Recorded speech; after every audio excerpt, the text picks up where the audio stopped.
নমস্কার বন্ধুরা, প্রাণ গার্ডেনিং চ্যানেলের আরেকটা ভিডিওতে সবাইকে স্বাগত জানাই। বন্ধুরা, শরৎকাল কিন্তু এসে গেছে। এবার আমাদের ছাদ বাগানে যাদের শিউলি গাছ আছে তাদের কিন্তু গাছ ভরে ফুল ফুটুক, এটা আমাদের প্রত্যেকেরই ইচ্ছে থাকে। একটা ছাদ বাগানের গাছে যদি গাছ ভরে শিউলি ফুল ফোটে, তার গন্ধটাও যত সুন্দর হয়, সৌন্দর্যটাও কিন্তু ততটাই মন মাতানো হয়। তো চলো, বর্ষার পরে আমরা শরৎকালের সময় ঠিক ঠিক কী পরিচর্যা করলে আমাদের ছাদ বাগানের কাছে ভরে কুঁড়ি আসবে এবং গাছ ভরে সেটা ফুল দিতে সক্ষম হবে, সেটা নিয়ে আজকে আমরা আলোচনা করব। তো প্রথমেই আসছি বন্ধুরা, এই সময় কিন্তু এবছর প্রচুর নিম্নচাপ গেল। তো যার জন্য গাছগুলোকে কিন্তু আমি 1-1.5 মাস ঠিকঠাক করে খাবার দিইনি। তবে বর্ষার শেষেই আমি কিন্তু কিছুটা পরিমাণে হাড় গুঁড়ো, শিংকুচি এবং পটাশ একসাথে মিশিয়ে তার সাথে একটু নিমখোল দিয়েছিলাম। তো সেটা মিশিয়ে আমি গাছের গোড়ায় দিয়ে দিয়েছিলাম এবং পরিমাণটা ছিল 12 ইঞ্চি টবের জন্য প্রত্যেকটা উপকরণ খাওয়ার চামচের 1 চামচ করে। তো আমি সেইভাবে গাছের গোড়ায় দেওয়ার পর আর কিছু দিতে পারিনি, কারণ নিম্নচাপের জন্য খুব বৃষ্টি হয়েছিল। দক্ষিণবঙ্গের বেশিরভাগ এলাকায় এখন বন্যায় ভেসে গেছে, তোমরা সবাই জানো। তো আমি শুধুমাত্র ভারী বৃষ্টির পর যখন দেখেছি যে একটু ওয়েদারটা ঠিকঠাক আছে, তখন আমি ফাঙ্গিসাইড স্প্রে করেছি। এক্ষেত্রে আমি কন্ট্যাক্ট এবং সিস্টেমিক 2 ধরনের ফাঙ্গিসাইড ব্যবহার করেছি। আমি কিন্তু কীটনাশক ব্যবহার করার সেরকম সুযোগ পাইনি, অ্যাজ ওয়াই আমার গাছে কিন্তু প্রচুর পরিমাণে দেখো পাতা কোঁকড়ানো রোগ এসে লেগে গেছে। তো আমি এবার থেকে কীটনাশক প্রয়োগ করব যাতে এই প্রবলেমটা আর না থাকে, তার জন্য। দেখো বন্ধুরা, এই প্রসেসটা প্রয়োগ করার ফলেই আমার কিন্তু গাছে পুরো ভরে কুঁড়ি এসেছে। আমার এমন কোনো ডাল নেই যেটাতে কিন্তু কুঁড়ি আসতে বাকি রয়েছে। এইবার চলো, এখন আমি কি পরিচর্যা করব যার ফলে ফুলগুলোও খুব সুন্দর হেলদি সাইজে বড় পাই এবং গাছটাতেও আর যাতে কোনো প্রবলেম না থাকে, সেই ব্যবস্থা কি করে করা যায়। তো বন্ধুরা, এই সময়েও কিন্তু এই ব্যবস্থাটা করার জন্য আমাদের প্রথমে দুটো বিষয় ভাবতে হবে। সেটা হচ্ছে গাছে যেন রোগ পোকা আর নতুন করে কোনোভাবেই না লাগে সেদিকে লক্ষ্য করা। অর্থাৎ তার জন্য আমাদের 1 লিটার জলে 2 গ্রাম করে ফাঙ্গিসাইড গুলে প্রত্যেক সপ্তাহে একবার করে স্প্রে করতে হবে।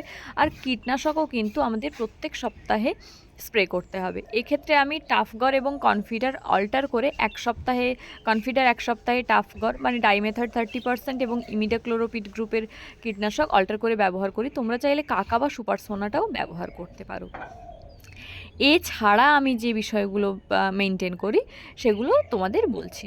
তো এই সময় যেহেতু এক এক সময় থাকে খুব বেশি রোদ, আবার এক এক সময় থাকে খুব বেশি বর্ষণ, এই সময় কিন্তু আমাদের গাছগুলোকে ফাঙ্গাসের হাত থেকে বাঁচাতে হবে। যদি দেখো খুব রোদ, সেক্ষেত্রে গাছে পুরো ভরপুর মাত্রায় সকালে এবং বিকেলে জল স্প্রে করবে। আর যদি দেখো যে মেঘ বৃষ্টির খেলা চলছে, সেক্ষেত্রে গাছের কিন্তু প্রয়োজন বুঝে জল দেবে, জল যেন অতিরিক্ত না হয়। এইবারে আসছি আমি খাওয়ারের বিষয়টা। বন্ধুরা, এই সময় কিন্তু গাছে দুভাবে খাবার দিতে হবে। একটা হচ্ছে স্প্রে আকারে, আরেকটা হচ্ছে গাছের গোড়ায় খাবার দেওয়া। আমি কিন্তু এই সময় জৈব খাবার দেওয়াটা গাছের গোড়ায় খুব একটা প্রেফার করি না, কারণ আমাদের হাতে সময় খুবই কম ফুল পাওয়ার মতো। তাই এই সময় আমরা মোটামুটি রাসায়নিক খাবারই ব্যবহার করার চেষ্টা করব। যারা রাসায়নিক খাবার ব্যবহার করতে চাও না, তাদের ক্ষেত্রে বলে রাখি যে একটু আধটু রাসায়নিক খাবার ব্যবহার করলে কোনো প্রবলেম নেই। এক্ষেত্রে আমি লাল পটাশ ইউজ করেছি। তো তোমাদের কাছে যদি সাদা পটাশ থাকে, তোমরা সেটা ব্যবহার করতে পারো ছাদ বাগানের জন্য, ওটা বেস্ট।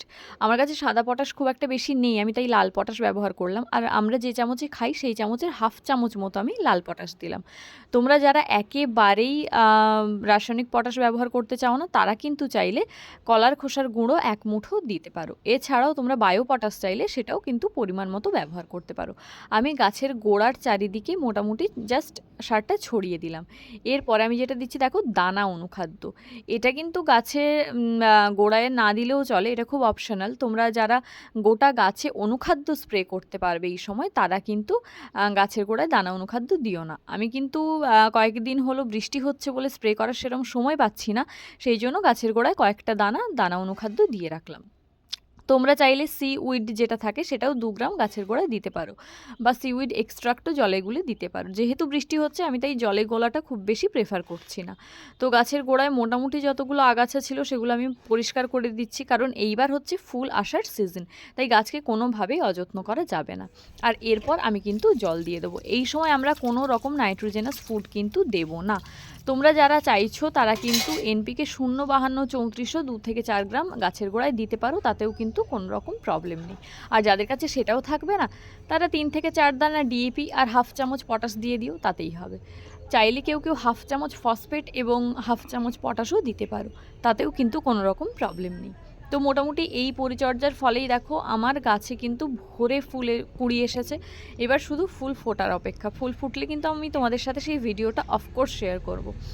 এরপরে আসছি যে বিষয়টায়, সেটা হচ্ছে যে গাছটাকে রোগ পোকার আক্রমণ থেকে তো আমরা বাঁচালাম, কি খাওয়ার গাছের গোড়ায় দিলাম, এছাড়াও কিন্তু আমাদের স্প্রে আকারে খাওয়ারটা কন্টিনিউ করে যেতে হবে। স্প্রে আকারে আমরা কি কি খাওয়ার দেবো, দেখো আমার গাছের পাতাগুলো কি ভীষণ সবুজ হয়ে আছে।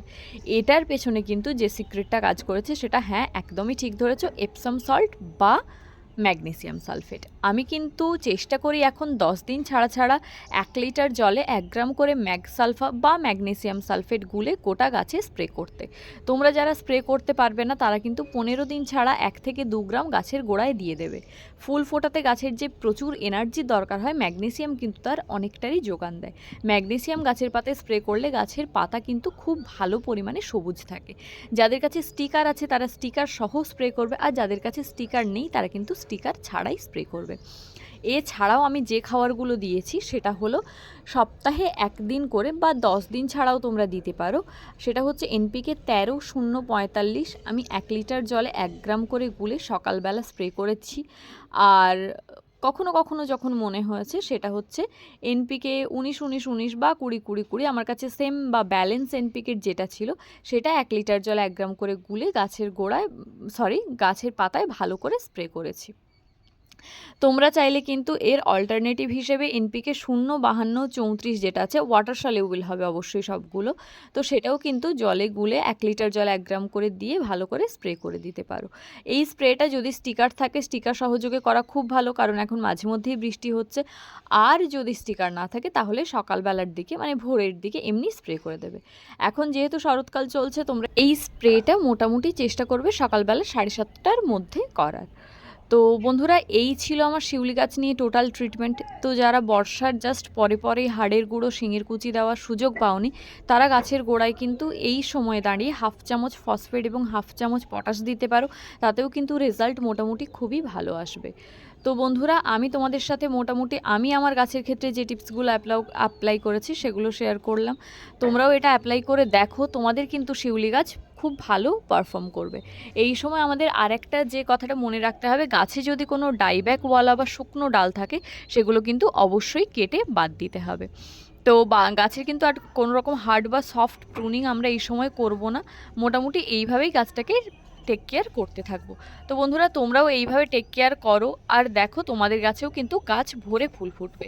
কোনো যদি কোয়ারিজ থাকে এরপরেও সেটা আমাকে অবশ্যই কমেন্ট করে জানিও। ভিডিওটা যদি ভালো লাগে প্লিজ লাইক করো, তোমার বাগানি বন্ধুদের সাথে শেয়ার করো, আর চ্যানেলটা সাবস্ক্রাইব করে প্রাণ গার্ডেনিংয়ের সাথে থেকো। খুব শিগগিরই আসছি অন্য একটা ভিডিও নিয়ে। নমস্কার।